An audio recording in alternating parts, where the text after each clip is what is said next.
Hi, I'm your host, Jürgen Strauss from InnovaBuzz, and I'm really excited to welcome to the InnovaBuzz podcast today from Minneapolis in Minnesota, the USA, Ulli Appelbaum, who's an award-winning marketing and brand strategy consultant with over 20 years of experience. And he's also author of the Brand Positioning Workbook, as well as founder of First the Trousers, Then the Shoes. Welcome to the InnovaBuzz podcast, Ulli. It's a great privilege to have you here as my guest. Thanks for having me, Jürgen. Very excited to be on your show.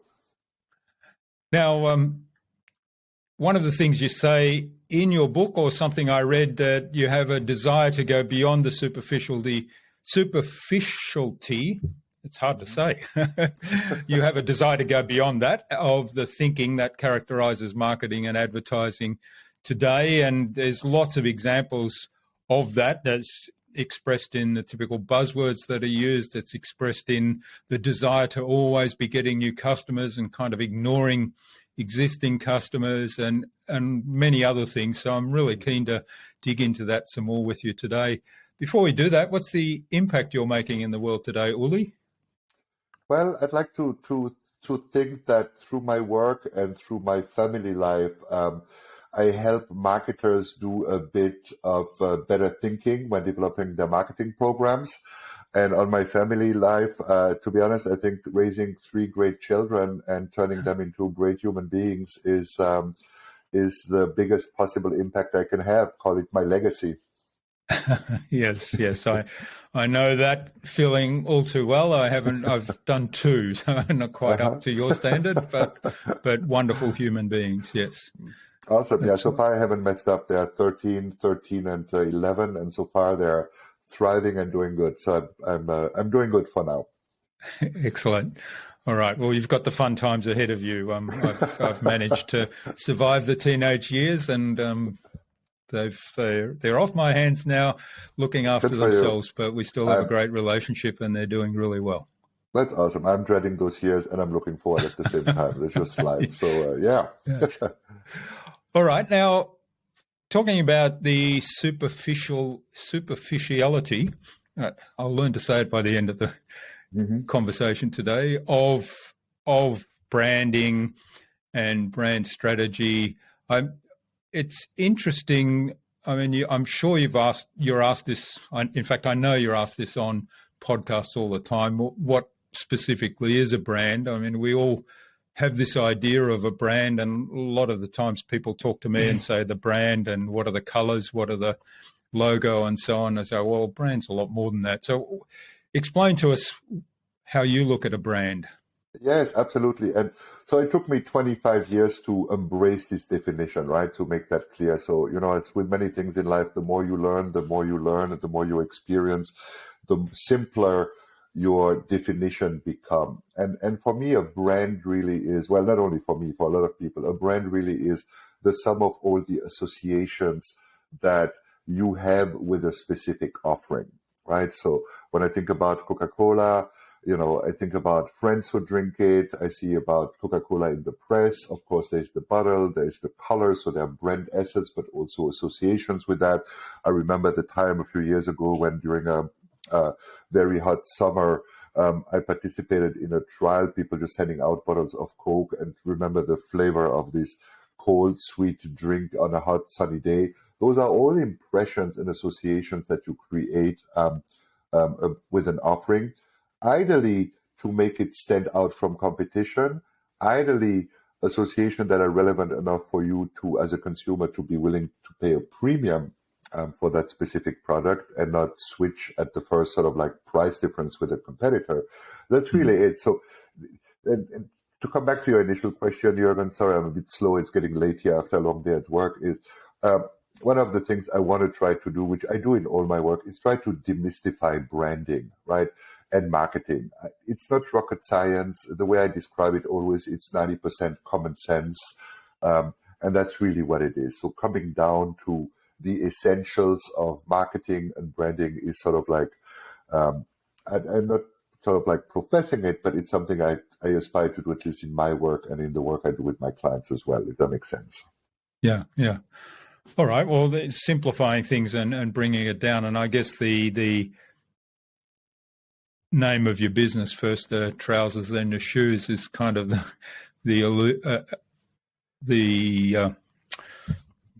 can't think of the word now, the idea of strategy. So step by step, and it's simple, so you don't put the shoes on before the trousers. Correct. And that's one of the things. Sorry, go ahead. Yeah, no, go.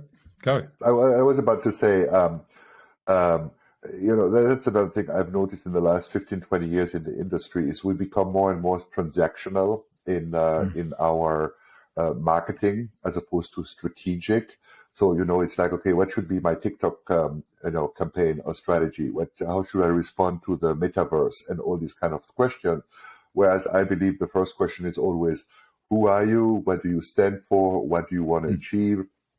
And then where do you want to achieve it? So we're moving away, and hopefully we're coming back to that, to a more strategic approach to brand building and marketing. But we're very distracted by technology and the digital space as well. And that makes us forget sometimes the essential and the basics that as a marketer you need to deliver against. So, yeah. Yeah, that's a really important point. One of the things you mentioned a few moments ago was the standing out, what differentiates you. And you just said there that what do you stand for and what is it that you actually do and who do you do it for? What are the things today that people are often overlooking in this whole branding conversation or branding strategy that they miss, that they end up in the run-of-the-mill companies doing the same thing? Well, the reality is, when you take a company or a brand and you look at the marketing team in that company, it's like usually very smart, very educated, very experienced people. The problem is the 5 or 6 competitors have the very same, very smart, very educated, and very experienced people. And our brain follows patterns, right? And so we all come to the same conclusions by looking at the same data and doing the same analysis. So that often leads to everyone out there, does the same thing or something very similar. I think the opportunity is, the way I speak about it is, and we'll learn as marketers really trying to be customer or consumer focused and really understand what drives them and how we can position our brand in their world and in their mind. The problem is all your competitors, marketeers, do the same. So the point for me is always to try to dig deeper, to go beyond that. And a simple example which I see often happen is a lot of brands focus on what's the benefit the consumer wants, and then let's communicate that.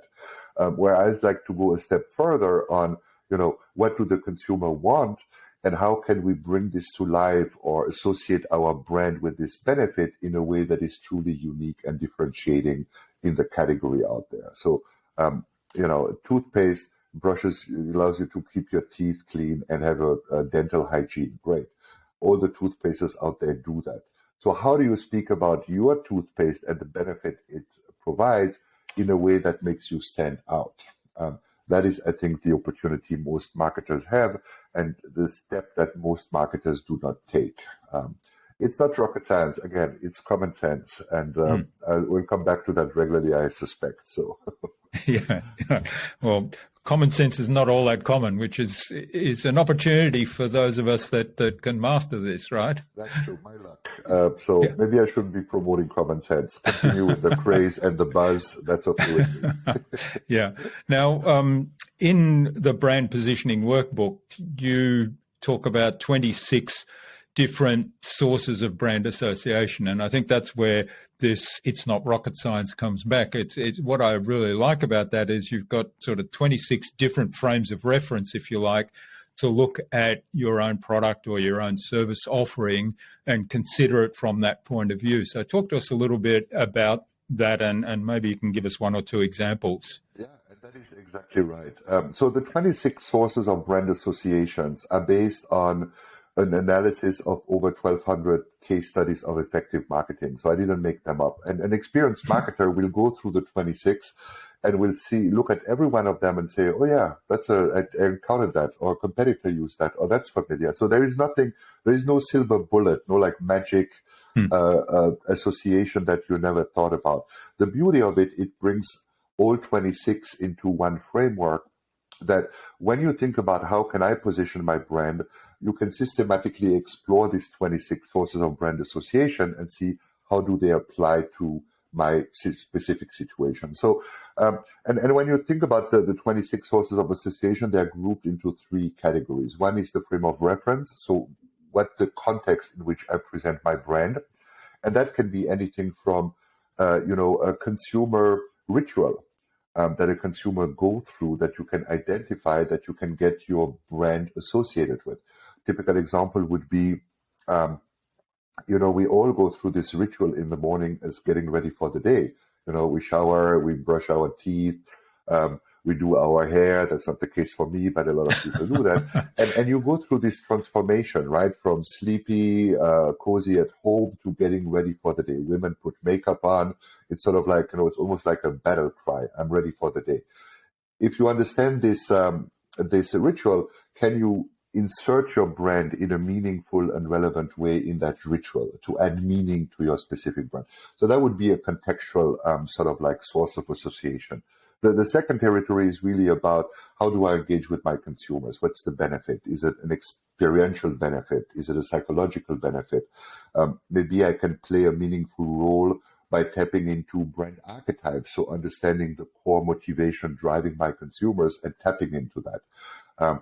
And then the third territory is really about digging into the story and the details of the brand and the offering. And this can be anything from, is there a special ingredient? Is there a source of, a country of origin claim or an origin story I can tell? All these kind of things. So, and in the last 2 minutes that I described this model, I showed you 5 or 6 different ways to look at your brand, and you can do that 26 times. And what I've learned is that even the most experienced marketer with their own success stories may be able to come up with 5 or 6 or 7 or 8 at the most of these things. No one is capable of remembering all 26 into one thought process. So it really allows you to look at your brand from all these perspectives, come up with ideas on how these sources of brand association could apply to your specific brand, and then pick out the most relevant one based on your objectives, the problem you're trying to solve, etc., etc., etc.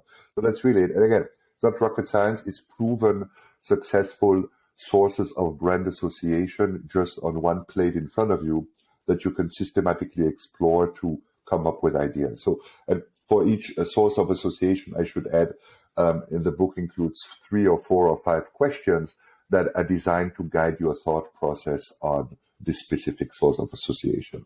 So again, it comes back to very basics, but it's a very powerful tool to get you to think about your brand from these angles at a level that your brain couldn't do on its own, if that makes sense. You're basically amplifying the power of your brain. That's what you're doing. Yeah, I was just going to say it's a kind of like a framework for thinking, isn't it? And I imagine that with going through those 26, if we use the workbook, that going through those 26, we might come up with 2 or 3 where we're a little different than what everybody else is doing in the same field. And so the combination of those 2 or 3 then makes us quite unique if we can bring that together.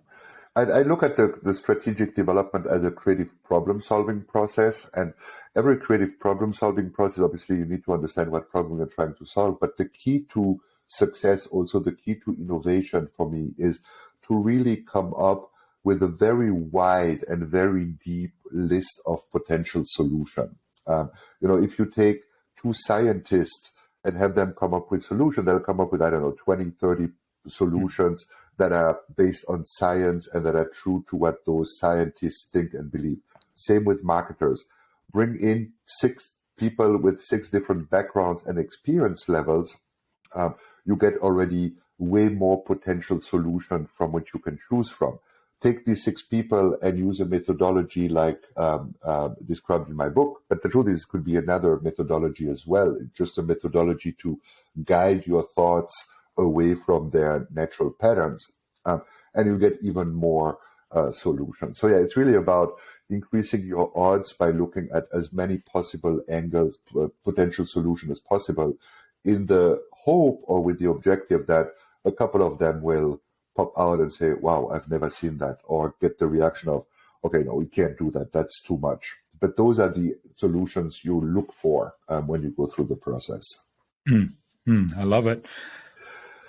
One of the things you said a little while ago was that a lot of branding has become very transactional these days, and I see that a lot in the marketing game as well. It's very transactional. And you also talked about understanding the problem you need to solve. So a critical part to start this whole process, I imagine, is getting to know who your clients are, what they're actually looking for, and where the intersection is with what you're proposing to offer. So talk to us a little bit more about that. And that's a great point. So every engagement starts with a briefing where you listen to your client, what they think the problem is, et cetera, et cetera. And the first step in this process for me is always a series of stakeholder interviews where I talk to a couple of stakeholders within the organization, sales folks, innovation folks, if it's an international project, people from different countries, et cetera, really to try to understand not what is the stated problem, but what is the real problem. And then following this sort of like first immersion phase comes a moment where you either confirm the problem and validate it, you get it right, or you reframe it. You think that this is your problem, but based on everything I've learned so far, maybe there's a different way to look at your problem and a different way to look at the assignment. But it happens in close cooperation with the team leading the project inside the organization. And that it never really met a resistance. I mean, it needs to be founded in, feedback and input. But that is usually the essential part of any problem. Or the truth is, a lot of clients come to me and say, we want to grow, or we're not growing fast enough, which is not a problem statement. So you have to understand, why is that? Is that an internal thing? Is that a consumer thing? Why is that? And how can we reframe this, we're not growing fast enough, into because this is what is slowing down your growth, basically. And that becomes then something you can act upon, which I think is kind of interesting. One of the thoughts that occurred to me is, based on my experience and what kind of prompted me into this whole investigation of innovation right throughout my career, it kind of, well, it probably started before this, but the thing that really magnified it for me was living through with ACFA, the responses to the digital photography transformation and the lack of adequate response to that, when the writing was on the wall and it was clear. I think anybody that was paying any attention, I certainly thought it was clear to me at the time. Unfortunately, I was a young man that didn't have a lot of influence in the organisation, so I couldn't sway the powers that be. But one of the things that I'm curious about is how have you found, particularly working with larger organisations where there's been a problem recognised, something like that there's a disruption happening, but there's a resistance to change because they're scared of cannibalising their existing business model, if you like. And you find that a lot, right? Or people resisting your thoughts on, how the market is evolving or how the brand could evolve. No, that's not how we've been building this business, or that, challenges a convention, that, that's not how we run the business. And the reality is, and I think that's important to understand, and you're addressing the point exactly, is most successful organizations are wired to preserve their success, right? So we've grown for the last 5 years. We've learned how to do that. That's going to be our focus, preserving this success growth rate, so to say. And no CEO, I think the CEO would get fired by the board of directors if they would say, you know what, we made it to 200 million. We're going to bet the bank on a completely new trend, very different from what we've done today. Agfa, we're going to go all in on digital photography. He'd get fired, because people would think he's destroying equity or just going crazy. What I've learned is the way to approach that is to create, I've seen this happen, and I've been involved in projects where you create a scrum team. So a team that works outside the organization, that knows the organization, because you need to know how a company works to get things done within the organization, but that works outside the regular decision-making process within an organization. Because that's the other reality which you often see is about an organization with a lot of hierarchy. All the managers within that hierarchy typically have the authority to say no. They don't have the authority to say yes. Yeah. So you have to go through a lot of no's until you get to someone who actually has the power to say yes. So detaching the task force from this hierarchy allows you to think differently, to work differently. And that only works if the key project stakeholder is an executive that has the budget and the power to say yes. And I've seen that happen a few years ago. I worked as an agency partner to the Wrigley Company, and we launched at the time 5-Gum. And 5-Gum was completely breakthrough in everything that was happening in the gum category, because the convention was you need a functional benefit to communicate gum. You cannot sell gum over a price point of $1.20, yada, yada, yada. So all these rules. Creating a specific task force that's reported straight to the CEO allowed us to come up with a completely different concept that ultimately was launched and was one of the most successful launch the company ever had. But that was because it was taken outside the normal structure and the decision-making process of the organization. And to be honest, a dirty secret as a consultant is I love to work with clients that are struggling. Because when there is enough pain inside the organization, there is a higher willingness to change. A company that grows at 30% a year and has been for the last 10 years, I'm not quite sure what I can add, because you'll get into this, hey, it's working for us, I don't need to change things. A company that starts to slow in growth, or that is sort of like suddenly hit by a new type of competitor, those are perfect clients for me, because they are the most willing to reassess what they've been doing in the past. So, sorry, long answer to your question, but no, it's I guess the key there is finding those companies that aren't too far down on the downhill slope that you can't turn it around, right? Or you That's can't, true. That is very can't true. make changes that will turn things around. And That I know true. I have been involved in a skunkworks project in another company, which certainly was the way to progress that forward. And it prompted a thought in my mind where you said the key is to have that senior executive as the project champion, who has the power to say yes, who has the budget to make it happen, and so on. And in my case, there was, I don't know what happened, but from one day to the next, that senior executive suddenly left the company to pursue other opportunities, and all of a sudden the project just then you're got screwed. bogged Then the down. project is dead. Yes, absolutely. Yes, well, we don't want to end on that negative note. So, coming back to this idea of going beyond the superficiality, I got it that time, the superficiality, and the one thing that I always get frustrated by is businesses chasing new customers and providing special offers to new customers, and there's always attention paid to bringing on board new customers at the expense of paying attention to existing customers who actually they perhaps have built a relationship with, who perhaps they have more trust with. So tell us a little bit more. How can we look at that through the lens of your different branding frameworks?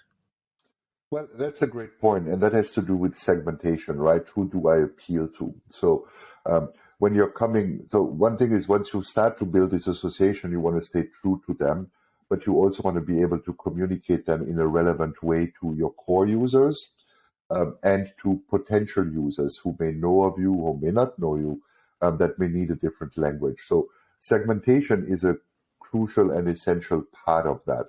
I think the danger, and you see that a lot nowadays, is to try to appeal to new customers when you don't really have much to say. And what I mean with that is you see that a lot of greenwashing in sustainability. Sustainability is a huge global subject right now, which a lot of young adults are really interested in.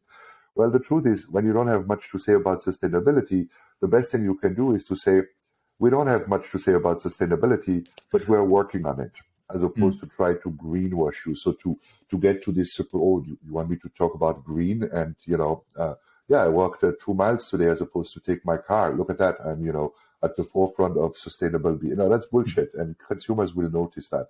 But what you tell them needs to be also true to what your current customers experience and perceive to be as true, right? You don't want to upset them. You don't want to turn them off, basically. So it's really a fine balance to leverage something that is true to your organization, and that is relevant to your group of customers and to potential other customers. One typical example which drives me crazy, coming back to, and I'm going to try to say it, but I'm probably not going to make it either, superficiality, is this whole trend towards brand purposes, right? Is when you really don't have much to say, claim you're saving, dolphins in the Mediterranean, So what? It's very cheap and very easy to do, but luckily consumers nowadays are not stupid. They're informed. They have ways to inform themselves. They have technology at their disposal to see through you. So I'm always surprised that companies still think they can get the shortcut without doing the due diligence of what is it unique about us? What do we do? What is our point of view? What do we contribute to the world and to the planet? And then find a way to tell those stories in a relevant way. It's crazy how few companies don't go through the due diligence, or just it's easier to hire an agency and tell them, do a great do a great TV spot, emotional TV spot for me about clean energy while I'm fracking in the nature in Alaska and destroying the environment over there. Much easier, much easier to do. Yeah. Yes. Well, those fundamental questions that you just mentioned there, I mean, they're pretty simple to consider. Obviously, many people find them hard to answer for themselves. And speaking of that, is coming back to the association, Jürgen, is, I started to use sort of like bubble charts in my clients with presentation, which look very simple, right? Where on one hand I say, what are the 3 associations that are currently connected with your brand? And so you have 3 bubbles that show that. And then you can have it looks so simple, right? It looks like a child drew those 3 bubbles, and it's data driven, so it needs to be data driven. But then you can have a very smart and very fundamental conversation of, are those really our associations? Are they relevant? Do they stand out from competition? And then you put a graphic on the other side of the PowerPoint slide and add a couple of empty bubbles and, ask the question, what do we need to fill in those bubbles to start to stand out, to start to justify our price print? And at first, you look at that and you say, okay, are you making fun of me here? Are you is it like a camera watching me? Because it's so basic and so simple what you're telling me. But when you start to think about it, the complexity of answering this simple question is amazing.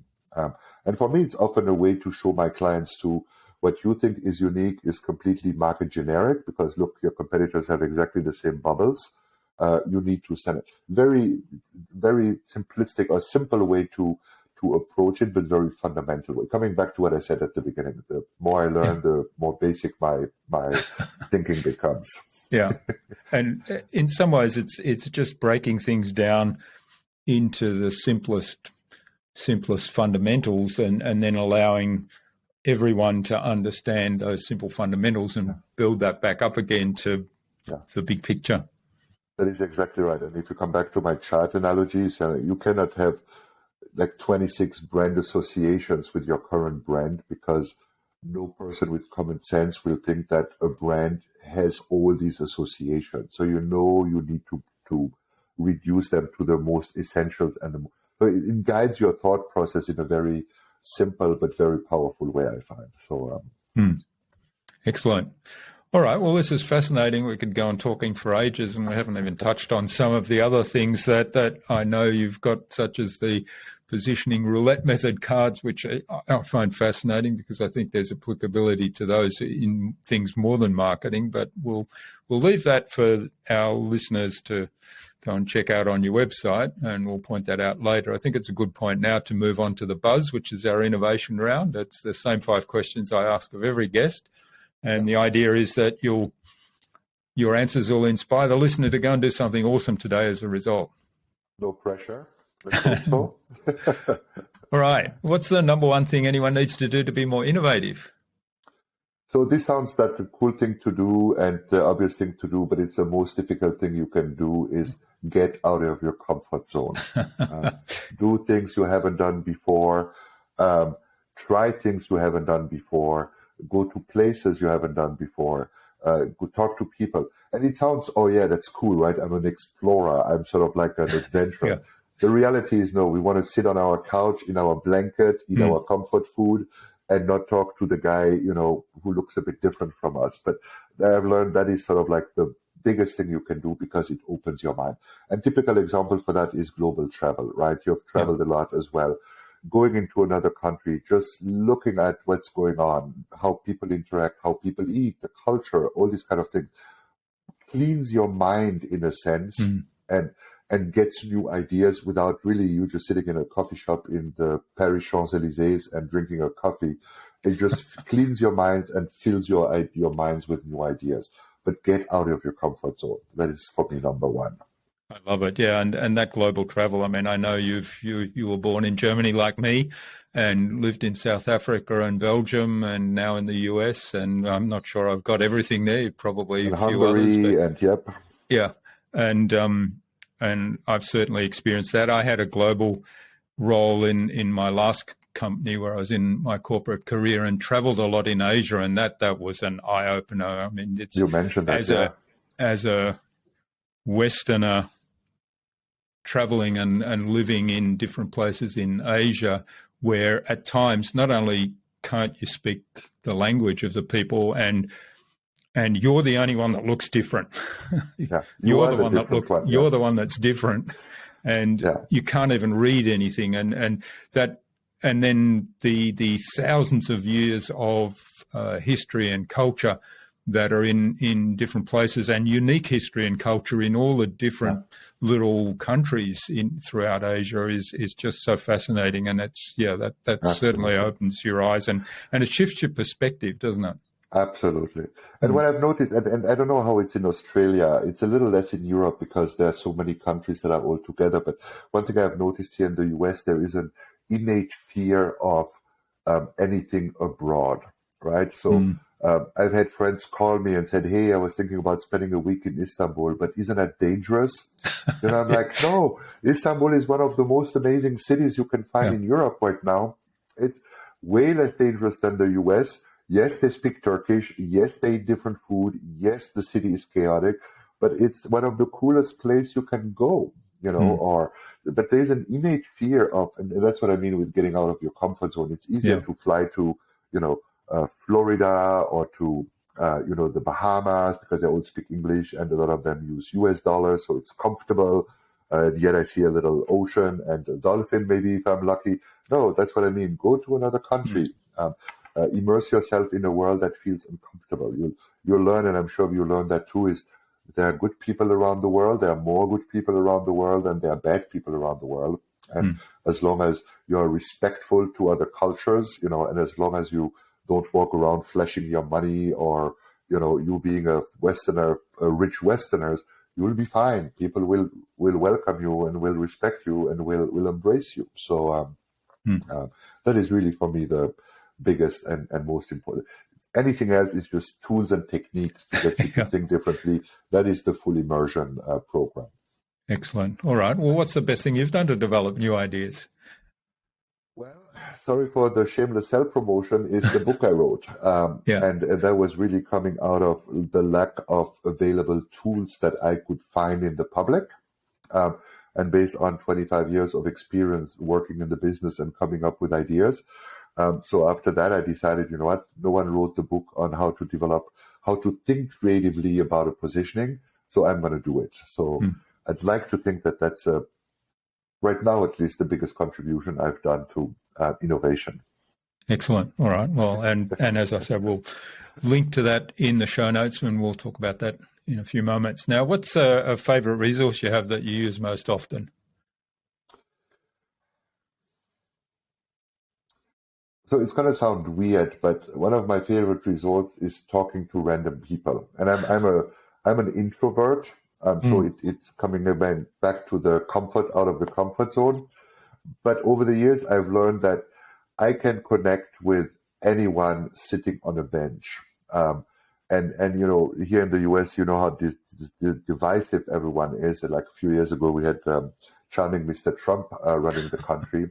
And so, you know, but I'm able to talk to a Trumpist, to any person out there, and just listen to their life stories. Just listen to, you know, their love for their family, their love for children. So again, it takes away all the data point, all the Google searches, all the reports we create, and puts a face on a story out there. And that's, for me, is always the most motivating thing and the most inspiring thing as well, because all of a sudden I say, hey, it's Jürgen. How do I get Jürgen to, you know, adopt a new platform, whatever, or, you know, buy a new brand of scotch? It's all of a sudden it becomes personal. So that's a tool. Sorry, it's not a I love it. Yeah, tool, but it's counterintuitive. Yeah. As an introvert, I know how much you have to push outside your comfort zone to speak to strangers, and yes. I think but my philosophy here in the business is making marketing and podcasting human again, and part of that, of course, is talking to people that you don't know and understanding their background, their story, their philosophies, their values. I was about to say you're being modest, because as an introvert who is reluctant to talk to people, you decided to start a podcast with exactly. 500+ episode and reach the world. So yes, I get it. That's definitely outside my comfort zone. I'm becoming more comfortable with being uncomfortable. But that's the point, right? You get used to it and you see the value of it over time. And that's the point with it's not comfortable. That's the whole point of it, you know. So yeah. Well, it's exciting. So, and I learn a lot, which is great. Yeah. Now, what's the best way to keep a client on track? For me, it's always clearly understanding expectation and very close communication. So, and I've been pondering. I have a couple of projects right now that are going slower than I thought they would, because, you know, we're trying to recruit a certain number of certain type of people for a research project, and we can't find them.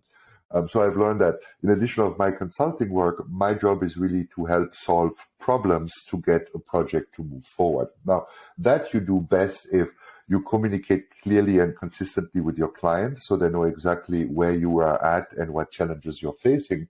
And it can even help you find solution to these type of problems. But if you know what the end game is and have a strong communication with the client, that's for me the best way to navigate all the uncertainties, the hiccups, the hurdles that you have to go through a project. And that also means, especially with larger organizations, not everyone is aligned behind the project that you've been hired to do, right? So talking to these people that are not aligned or that have a different point of view is a way to understand, okay, where are the minefields in this project? How can I disarm a negative attitude or, you know, a person resisting this? So clarity and communication, put it this way. So that's for me the best way to, again, for an introvert, it's a challenge, but it's a key success criteria for any project. Yeah, I love it. And also you mentioned the people who may not be fully on board with the direction, and that comes back to what you were saying before, talking to anyone, but talking to them to understand what's their point of view, where are they coming from? Is there something that perhaps we've overlooked that they're highlighting or that they're concerned about, or is it simply that I need to understand their perspective and talk to them at a different level? That's exactly right. And the easy thing again would be to say, I'm not going to talk to him because it's going to be an unpleasant conversation. I'm going to continue and pretend my project is going great, but then you know that down the road in the execution phase, you're going to have a problem. Or you go and say, okay, maybe he had another consultant he wanted to hire and, was passed over and doesn't like, or he doesn't think that the strategic direction of the company is the right one. Or maybe he just had going through a divorce. But understanding what drives this person and what he thinks or feels or she gives you the clarity you need to then say, okay, we're going to navigate, either involve him or navigate around him or include him in the thought. Or the reality is even people who often resist have occasional or have often valid concerns and valid issues that they're addressing, that if you are aware of them, you can build them into your solution, which leads to a better solution. So, but again, calling the guy who hates you, doesn't want to work with you, doesn't want to talk to you, it takes a bit of effort. You got to be on in a good mood and in a good spirit to do that. Great. All right. And finally, and I'm sure you'll have some great insights in this one, what's the number one thing anyone can do to differentiate themselves? So it's interesting. I was thinking about that a couple of days ago, and the analogy. I hate this question because it's so superficial, and that is against everything I stand for. But it's be yourself. It's find your own style. And the analogy I came up with is, and I'm sure you've done that too, right? Through our career, when you start as a junior somewhere, you go to these presentation training seminars, the presentation skills seminars, and they tell you all the things you got to do. Look at your audience. Don't put your hands in your pockets. Stand straight. Don't cross your arms. Don't cross your arms. If you're nervous, think about your audience is in underwear. In their underwear. All these things. So, they give you so many lists that you basically, the first time you try to apply them, is you start to freak out because you're so stiff, you are so obsessed with doing the right thing.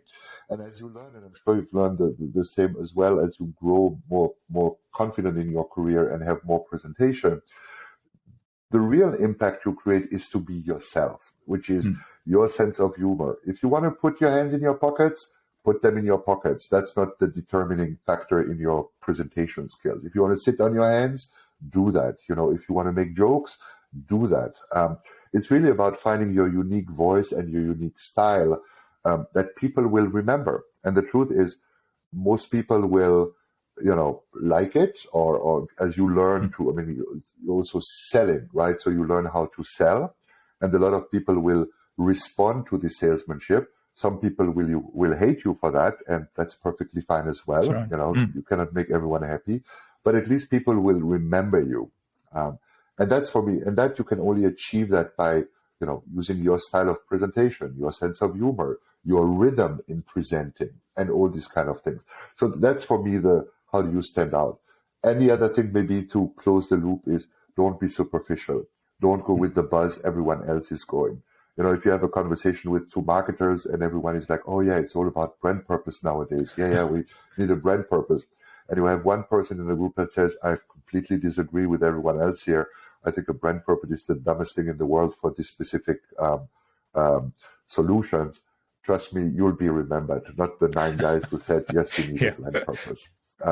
So that's why I say I hate. As long as it's genuine, as long as you're not just saying that to be disagreeable. Absolutely, but that means you need to know what you believe in. You need to have a point of view. You need to be confident in your skills, which you can learn as you become more senior in your job. But that's really it. So it's not like even the conversation with you, Jürgen. It's not okay.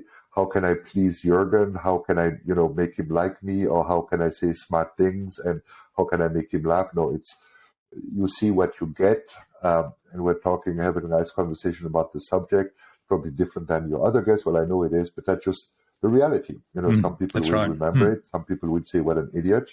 And that's fine with me as well. But that's for me the biggest difference, the biggest way to stand out. Yeah, well, it comes back to doing some of that work on yourself that you talked about earlier on the branding, asking some of those fundamental questions. What is it that I stand for? What is it that I value?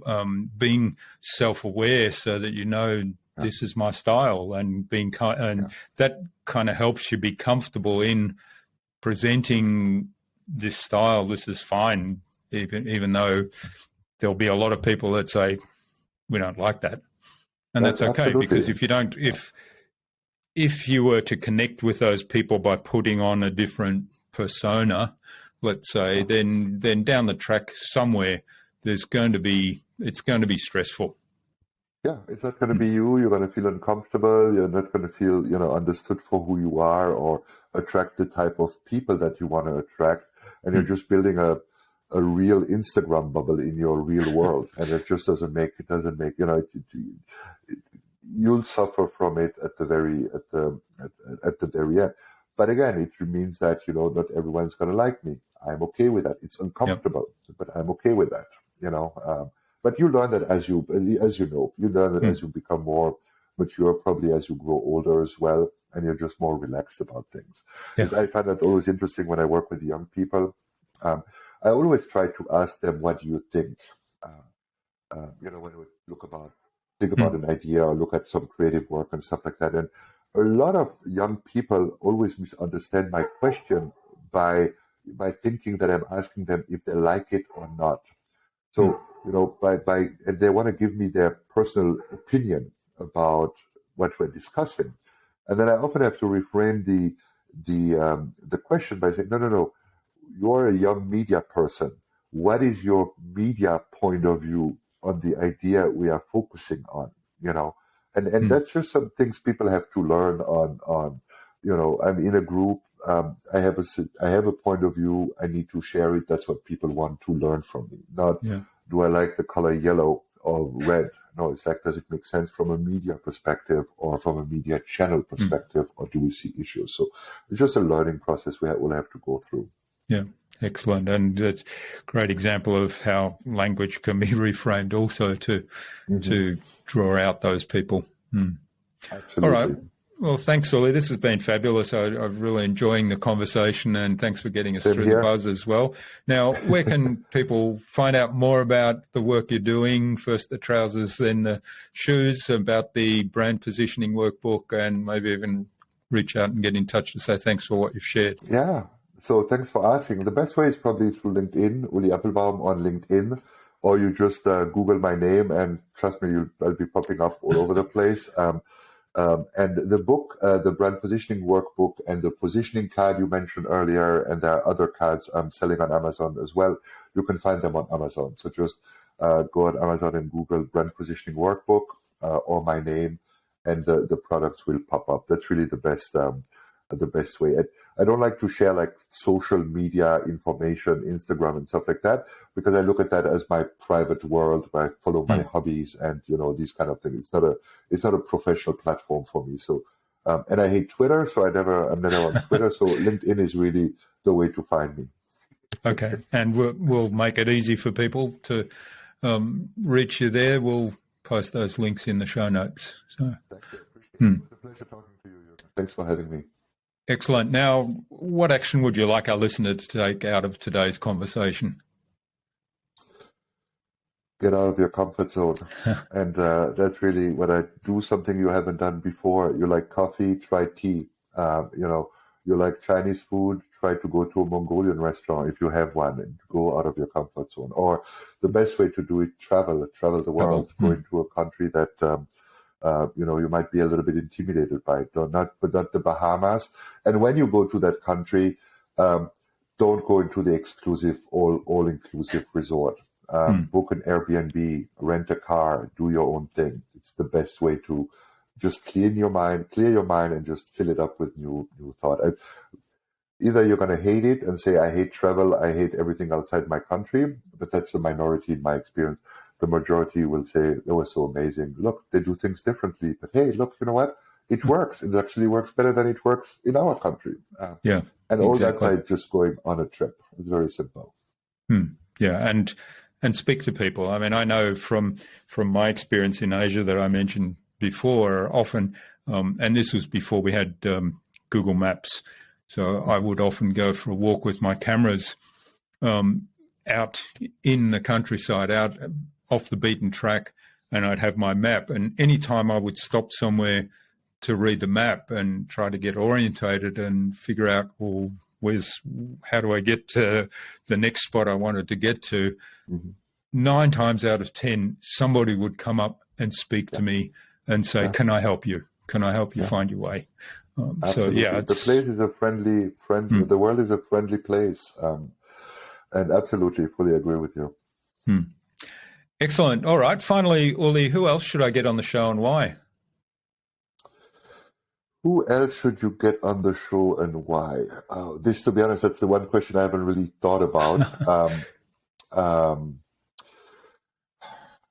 I'm stuck here. No one comes to mind. Blah blah blah. Let me think.